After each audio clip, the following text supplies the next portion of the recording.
வணக்கம் நண்பர்களே, நான் உங்களுக்கு கிரிதர். போன வாரம் நம்ம சேனலில் மோட்டோரோலாவில் வந்து இந்த G60 முழு விமர்சனம் பார்த்துருப்பீங்க. ஸோ இன்றைக்கி வந்து மோட்டோ G60 மாதிரியே இருக்கக்கூடிய இன்னொரு mobile phone Moto G40 fusion. இந்த மொபைல் ஃபோனுடைய குயிக்கான விமர்சனம் பார்த்துட்டு இந்த இரண்டு மொபைல் ஃபோனுக்கான என்ன வித்தியாசங்கள், எதை நீங்கள் வாங்கலாம் அப்படிங்கிறத இந்த பதிவில் நம்ம இன்றைக்கி பார்த்துருவோம்.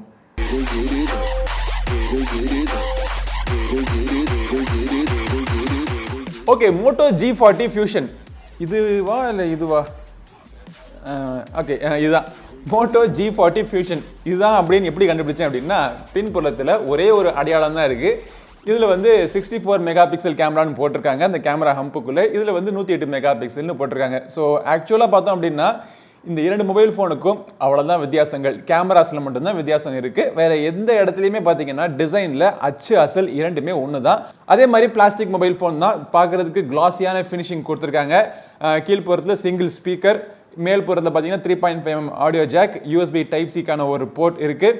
சைடில் 3 பட்டன்ஸ் கொடுத்துருக்காங்க. ஒன்று வந்து டெடிகேட்டட் கூகுளுக்கான பட்டன் கொடுத்துருக்காங்க. ஹைப்ரிட் சிம் கார்டு ட்ரேக்கான சப்போர்ட் இரண்டு மொபைல் ஃபோன்லேயும் இருக்குது.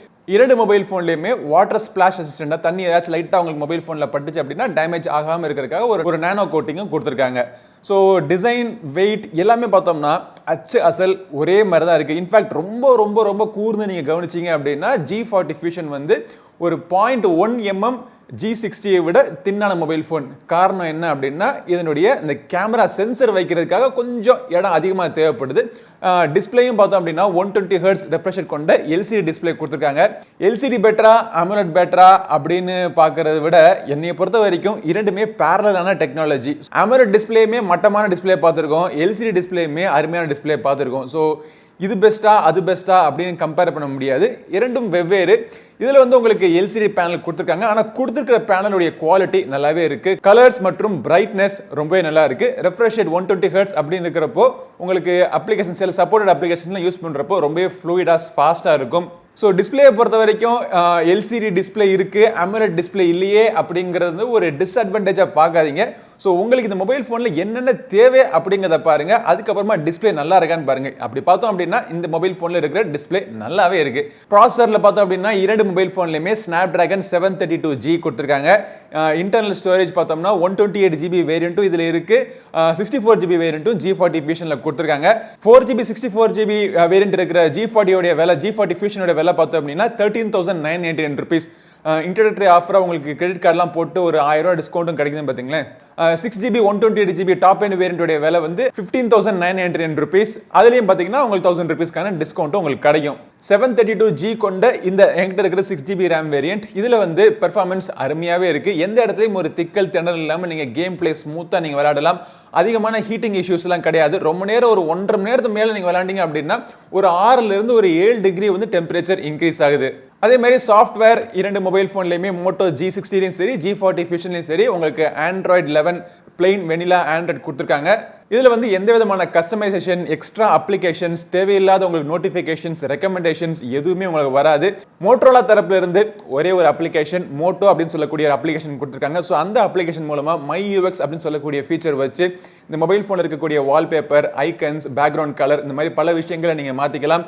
எக்கச்சக்கமான ஜெஸ்டர் சப்போர்ட் கொடுத்துருக்காங்க. எப்பயும் இருக்கக்கூடிய மோட்டோரோலா மொபைல் ஃபோனில் ஃபேமஸான ஜெஸ்டர், இப்படி சாப் பண்ணால் லைட் எரியுது அது இருக்குது, அப்புறம் ட்விஸ்ட் பண்ணால் கேமரா ஓப்பன் ஆகுறது, இந்த ஜெஸ்டர்லாம் கொடுத்துருக்காங்க. அப்புறம் பீக் டிஸ்பிளே, இது AMOLED பேனல் இல்லாட்டியும் உங்களுக்கு ஓரளவுக்கு ஆல்வேஸ் ஆன் டிஸ்பிளே மாதிரி உங்கள் மொபைல் ஃபோனை நீங்கள் பார்ப்பாந்தோறும், நீங்கள் எடுப்பாதோறும், தொடுவாந்தோறும் உங்களுக்கு டைம் தெரியும், நோட்டிஃபிகேஷன்லாம் தெரியும். ஸோ அதுக்கான பீக் டிஸ்பிளே அப்படிங்கிற ஃபீச்சரும் கொடுத்துருக்காங்க. ஸோ இதெல்லாம் இந்த இரண்டு மொபைல் ஃபோன்லையும் இரண்டுமே சேம் தான். இன்ஃபேக்ட் நான் கொஞ்சம் சொன்ன விஷயங்கள்லாம் வேகமாக சொல்லிட்டேன். இதை டீட்டெயிலாக நீங்கள் பார்க்கணும் அப்படின்னா G60 ரிவ்யூ நீங்கள் பாருங்க, அதில் வந்து விவரமாக சொல்லியிருப்பேன். ரெண்டுமே அச்சு அசல் அப்படிங்கிறதுனால இந்த வீடியோவில் இதெல்லாம் வேகமாக சொல்லிட்டேன். ஆனால் வித்தியாசங்கள் எங்கே இருக்குன்னு பார்த்தோம் அப்படின்னா ஆக்சுவல் வித்தியாசம் இந்த மொபைல் ஃபோனுடைய கேமராஸில் இருக்குது. பின்புறத்தில் இருக்கிற 108 மெகா பிக்சல் கேமரா G60ல, அதே மாதிரி இதில் வந்து 64 மெகா பிக்சல் கேமரா G40 ஃபியூஷனில். ஃப்ரண்ட்டில் பார்த்தோம்னா இன்னொரு வித்தியாசம் இருக்குது. இதில் வந்து G60ல 32 மெகா பிக்சல் கேமரா கொடுத்துருந்தாங்க. G40 ஃபியூஷனில் வந்து உங்களுக்கு ஃப்ரண்ட்டில் 16 மெகா பிக்சல் கேமரா கொடுத்துருக்காங்க. ஸோ இதுதான் இந்த இரண்டு மொபைல் ஃபோனுக்கு இருக்கக்கூடிய மிகப்பெரிய வித்தியாசம். வேறு எந்த வித்தியாசமும் கிடையாது. மற்ற எல்லா கேமராவுமே சேம் தான். ஸோ இப்போ இந்த இரண்டு மொபைல் ஃபோனில் வச்சு எடுக்கக்கூடிய கேமரா சாம்பிள்ஸ்லாம் நீங்கள் பாருங்கள். எல்லா கண்டிஷன்ஸ்லையுமே இரண்டு மொபைல் ஃபோனுடைய கேமராக்கும் ரொம்ப ஒன்றும் வித்தியாசம் கிடையாது. இன்டோர் கண்டிஷனில் கொஞ்சம் நீங்கள் ஒத்து பார்த்தீங்கன்னா மோட்டோ G60ல கிளாரிட்டி கொஞ்சம் அதிகமாக இருக்குது. எக்ஸ்போஷர் கரெக்டாக இருக்கிறதுனால இண்டோர் கண்டிஷன்ஸ்லையுமே ஃபோட்டோஸ் பார்க்குறதுக்கு ஈவனாகவும் எல்லா விஷயங்களும் உங்களுக்கு தெளிவாக தெரியுது. ஆனால் லைட் ரொம்ப குறைஞ்சிச்சு அப்படின்னா மோட்டோ G60 கிளியர் வினராக இருக்குது. லோ லைட் மோடு கூட மோட்டோ G60ல எனக்கு பெட்டராக இருந்துச்சு. அவுட்டோருக்கு வந்துட்டோம் அப்படின்னா மோட்டோ G60ல கொஞ்சம் ஒயிட் பேலன்ஸ் வார்மாக இருக்கிறதுனால இமேஜ் பார்க்குறதுக்கு கொஞ்சம் ப்ளசண்ட்டாக இருக்குது. பட் இமேஜினுடைய கிளாரிட்டி, நீங்கள் ஜூம் பண்ணி பார்க்குறப்போ இருக்கக்கூடிய டீட்டெயில்ஸ் இது எல்லாமே G40ல கொஞ்சம் பெட்டராக இருக்குது. அதுவும் குறிப்பாக போர்ட்ரேட் ஷாட்ஸில் எனக்கு மோட்டோ G40 ஃபியூஷனில் G60யை விட பெட்டரான ஷாட்ஸ் கிடச்சிச்சு. வைட் ஆங்கிள் கேமரான்னு பார்க்குறப்போ இரண்டுமே ஒரே மாதிரி தான் பெர்ஃபார்மன்ஸ் இருக்குது. ஏன்னா இரண்டுமே ஒரே சென்சர் தான், பெருசாக ஒன்றும் வித்தியாசங்கள் கிடையாது.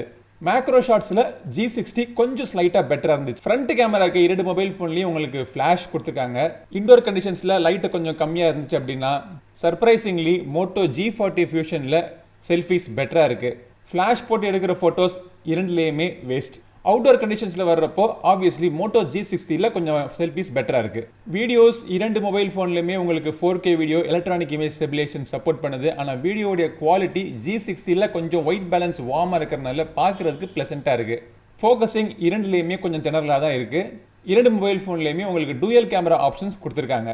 ஓகே, G60 மாதிரியே G40 ஃபியூஷன்லேயும் உங்களுக்கு 6000 mAhக்கான பேட்டரி கொடுத்துருக்காங்க. 20 வாட்டுக்கான சார்ஜர் இருக்குது. இல்லை இப்போ இந்த மோட்டோ G60 இருக்கட்டும், மோட்டோ G40 ஃபியூஷனாக இருக்கட்டும், இரண்டுலேயுமே எல்லாமே நல்லா இருக்கு. ஆக்சுவலாக இந்த ப்ரைஸ் ரேஞ்சுக்கு ரொம்ப ஒரு காம்படிட்டிவான மொபைல் ஃபோன்ஸ் அவங்க லான்ச் பண்ணியிருக்காங்க. ரொம்ப நோண்டி உள்ளுக்குள்ளே இருந்து எடுத்து ஏதாச்சும் நெகட்டிவ் பாயிண்ட் சொல்லணும் அப்படின்னா ஒரு 4-5 பாயிண்ட் மைண்டில் வருது. முதல் பாயிண்ட் என்னென்னா, பிளாஸ்டிக் பாடியை என்றைக்குமே நான் நெகட்டிவ் பாயிண்ட்டை நான் சொல்ல மாட்டேன். ஆனால் இதில் வந்து அவங்க ரொம்ப கிளாசி ஃபினிஷிங் கொடுத்துருக்காங்க. ரொம்ப நாள் நம்ம யூஸ் பண்ண அதிகமாக ஸ்க்ராட்ச் ஆகிறதுக்கான வாய்ப்புகள் இருக்குது. ஒரு கேஸ் நீங்கள் போட்டாலுமே கேஸுக்குள்ளே ஏதாச்சும் ஒரு சின்ன ஒரு பார்ட்டிகல் உள்ளே நுழைஞ்சிட்டாலே உள்ளுக்குள்ள ஆட்டோமேட்டிக்காக அது வந்து ஸ்க்ராட்ச் ஆக ஆரம்பிச்சிடும். அதுதான் பிளாஸ்டிக் மொபைல் ஃபோனில் இருக்கக்கூடிய ஒரு மிகப்பெரிய பிரச்சனை. ஃபிங்கர் பிரிண்ட் இருக்குது அப்படிங்கிறத நம்ம தொடச்சோன்னு வச்சுங்களேன், தொடச்சா கூட அப்பப்போ ஸ்க்ராட்ச் வர ஆரம்பிச்சிடும். பிளாஸ்டிக்கை அவங்களால தவிர்க்க முடியல, கிளாஸ் பாடி கொடுக்க முடியல அப்படின்னா ஒரு மேட் ஃபினிஷிங் கொடுத்துருந்தாங்கன்னா இந்த மாதிரி வந்து ஸ்க்ராட்ச் கூட நமக்கு அதிகமாக தெரியாமல் மொபைல் ஃபோனை ஒரு 2-3 வருஷம் கழிச்சு பார்த்தாலும் அதே மாதிரி ஒரு மெயின்டைன் பண்ணுற மாதிரி இருந்திருக்கும். அடுத்தபடியாக இன்னொரு விஷயம், இந்த டிஸ்பிளேல அவங்க வந்து 120 Hz ரெஃப்ரெஷ் ரேட் கொண்டு டிஸ்பிளே இருக்குது அப்படிங்கிறாங்க. இதை வந்து நீங்கள் டிஸ்பிளே செட்டிங்ஸ்குள்ளே போய் நீங்கள் 60 Hz மாற்றிக்கலாம். இந்த டிஸ்பிளே செட்டிங்ஸ்குள்ளே 60 மற்றும் 120 கொடுத்து அவங்க விட்டுருக்கணும். அவங்க என்ன பண்ணியிருக்காங்க அப்படின்னா ஆட்டோ ரெஃப்ரெஷ் ரேட் அப்படின்னு கொடுத்துருக்காங்க. இந்த ஆட்டோ ரெஃப்ரெஷ் ரேட் என்ன அப்படின்னா கொஞ்சம் ஹை எண்ட் மொபைல் ஃபோன்ஸில் உங்களுடைய அப்ளிகேஷனுக்கு என்ன தேவையோ, எந்த மாதிரியான ஃப்ரேம் ரேட் உங்களுக்கு தேவையோ அதுக்கேற்றாப்புல மேட்ச் பண்ணுற மாதிரி ரெஃப்ரெஷ் ரேட் உங்களுக்கு செட் ஆகிக்கும். ஆனால் இந்த மொபைல் ஃபோனில் அப்படி கிடையாது. ஆட்டோவில் வச்சுட்டீங்க அப்படின்னா எப்போவுமே 120ல் இருக்குது, 120ல் வச்சிங்கனாலும் எப்பவுமே 120ல் இருக்குது, 60ல் வச்சிங்கன்னா எப்பவுமே 60ல் இருக்குது. ஸோ இந்த ஆட்டோ அப்படிங்கிறது வேரியபிள் ரெஃப்ரெஷ் ரேட் அப்படிங்கிற ஃபீச்சர் இதில் ஒர்க் ஆகலை. இது எதுக்காக அப்படி கொடுத்துருக்காங்கன்னு தெரியல. இது இந்த டெக்னாலஜியில் கொடுக்கவும் முடியாது. அது ஏன் இவங்க வந்து ஃபோர்ஸ் பண்ணி இதில் கொடுத்துருக்காங்க அப்படிங்கிறது எனக்கு தெரியல. அது ஒரு சின்ன ஒரு மார்க்கெட்டிங் கிமிக் மாதிரி. யூஸ்வலாக மோட்டோரோல வந்து மார்க்கெட்டிங் கிமிக்கான அவ்வளோவா இருக்காது. பட் இந்த ஃபீச்சர் பார்க்குறப்போ எனக்கு லைட்டாக ஒரு மார்க்கெட்டிங் கிமிக் மாதிரி தெரிஞ்சு. இன்னொரு ஃபீச்சர் என்னன்னா, இப்போ இருக்க காம்படிஷனில் 33 வாட் சார்ஜர் கொடுக்க ஆரம்பிச்சிட்டாங்க. இவங்க இன்னுமே அந்த அதே 20 வாட் சார்ஜர் கொடுத்துட்டு இருக்காங்க. அப்புறம் ஒரு சில விஷயங்கள் எல்லா மோட்டரோலையும் அது ஏன் இவ்வளோ தூரத்துக்கு அவங்க அடமெண்ட்டாக இருக்காங்கன்னு எனக்கு புரியல. அந்த ஒரு சென்சர், அந்த ஒரு மேக்னெட்டிக் சென்சரை கொடுத்துட்டா தான் என்னவா, அந்த சென்சரை கொடுத்துட்டாங்க அப்படின்னா நேவிகேஷன் கூட ஒர்க் ஆயிருது. சில மேப்ஸ் எல்லாம் பார்த்தோம்னா நேவிகேஷன் கூட ஒர்க் ஆகுது. ஆனால் அந்த காம்பஸ் வச்சு யூஸ் பண்ணக்கூடிய பல அப்ளிகேஷன்ஸ்லாம் இருக்குது. சில கேம்ஸ், சில இன்ஃபர்மேட்டிவ் அப்ளிகேஷன்ஸ், இந்த ஸ்கை மேப் இந்த மாதிரி அப்ளிகேஷன்ஸ்லாம் இருக்குது. அதெல்லாம் இது மொபைல் ஃபோனில் யூஸ் பண்ண முடியாமல் ஆயிடுது. அந்த எக்ஸ்ட்ரா ஒரு சென்சர் கொடுக்குறதுக்கு எவ்வளோ காசு ஆயிடுது. அந்த சென்சரை வந்து மிஸ் பண்ணாதீங்கன்னு சொல்லிட்டு பல தடவை சொன்னாலும் கேட்காம மோட்டரோல இந்த மாதிரி பண்ணிட்டு இருக்காங்க. பட் நான் இப்போ சொன்ன எல்லா நெகட்டிவ் பாயிண்ட்ஸுமே பார்த்தீங்க அப்படின்னா இந்த பிரைஸ் ரேஞ்சுக்கு ஓகே மன்னிச்சு விட்டுறலாம்னு தோணுது. சாஃப்ட்வேர் எக்ஸ்பீரியன்ஸுக்கு முக்கியத்துவம் கொடுத்து ஹார்ட்வேரில் ஒரு சில விஷயங்கள் அவங்க கம்மி பண்ணாலும் எக்ஸ்பீரியன்ஸ் தான் முக்கியம் அப்படின்னு நினைக்கிற பல பேர், என்ன மாதிரி பல பேருக்கு வந்து இது வந்து ஒரு பெரிய விஷயமா தெரியாது. ஸோ மோட்டோ G40 ஃபியூஷன் வாங்கலாமா, G60 வாங்கலாமான்னு ஃபைனலாக சொல்லணும் அப்படின்னா, கேமரா வந்து ரொம்ப நுணுக்கமாக நான் பார்த்து அவ்வளவுக்கு எனக்கு பெர்ஃபெக்டான ஒரு கேமரா வேணும் அப்படின்னு நீங்கள் நினச்சிங்கன்னா நீங்கள் மோட்டோ G60 நீங்கள் சூஸ் பண்ணலாம். பட் கேமரா மோட்டோ G40 ஃபியூஷன்லையுமே நல்லாவே கொடுத்துருக்காங்க. எல்லா அம்சங்களும் இன்ஃபேக்ட் நீங்கள் 4K ரெக்கார்டிங்லேருந்து எலக்ட்ரானிக் இமேஜ் ஸ்டெபிலேஷன் வரைக்கும் எல்லாமே கொடுத்துருக்காங்க. பட் ஒரு ஸ்டாக் ஆண்ட்ராய்டில் இவ்வளவுக்கு ஒரு நல்ல பெர்ஃபார்மன்ஸ் இருக்கக்கூடிய ஒரு மொபைல் ஃபோனில் நல்ல ஒரு டிஸ்பிளே டிசைன் எல்லாமே சூப்பராக இருக்கக்கூடிய ஒரு மொபைல் ஃபோன் மோட்டோரோலா தரப்புலேருந்து வாங்கணும்னு நினச்சிங்க அப்படின்னா நீங்கள் மோட்டோ G40 ஃபியூஷனே நீங்கள் வாங்கிக்கலாம். ஆனால் அதில் வந்து இந்த 4GB 64GB நீங்கள் வாங்காதீங்க. ரேம் ரேமுக்காக நான் எப்பவுமே சொல்ல மாட்டேன்.